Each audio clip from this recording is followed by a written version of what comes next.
আজকে আমি শেয়ার করছি তোমাদের সাথে সয়াবিনের তরকারি। কারা কারা সয়াবিন খেতে ভালোবাসো হাত তোলো, আর যদি না ভালোবাসো মাঝে সাঝে একটু খেয়ে নিও। কেন বলো তো, সয়াবিন কিন্তু ভীষণ ভালো শরীরের পক্ষে।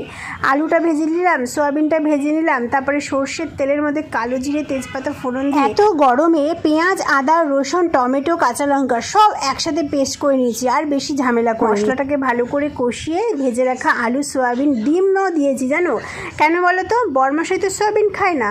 এদিকে রাতের জন্য সেদিন করেছিলাম মুড়ি ঘন্টর সাথে আবার মশাইয়ের কিছু একটা গ্রেভিওয়ালা কিছু চাই, তাই কি করব, তার মধ্যে ডিম দিয়ে দিয়েছি। ডিম আর একটু গ্রেভি তুলে রেখেছিলাম সেটাই দিয়ে দিয়েছি। আর একটা ভালো হেয়ার কেয়ার করেছিলাম সেদিন, অ্যালোভেরা জেলের মধ্যে ক্যাস্টার অয়েল আর ভিটামিন ই ক্যাপসুল মিশিয়ে মাথায় মেখেছিলাম। ভীষণ ভালো চুলের পক্ষে, তোমরাও ইউজ করো। যারা ভিডিওটা দেখছো তাদের অনেক ভালোবাসা আদর, ভালো লাগলে লাইক করো, সাবস্ক্রাইব করো। আর এই দুটো রেসিপি কালকে আসছে।